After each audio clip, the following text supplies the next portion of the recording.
Hi, it's me again with Corel Draw Tips and Tricks, and this is going to be a little short, quick video. The gentleman I was making the window for asked me how I came up with that measurement of degree. Well, all I did was just move it to about where the other window was. So it's 22.54. It was a little different earlier. And then somebody gave me a really good suggestion that I'd never really thought of before. When you need to rotate it the opposite direction, I'd always taken 360 minus that 22.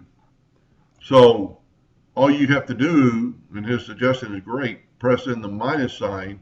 22.71 is what it was earlier. And it's there, it's behind that other black one, but you can see it. So instead of trying to use a calculator and figure it out, you can just use a negative number, something I'd never really thought about. So I've got my rotation there.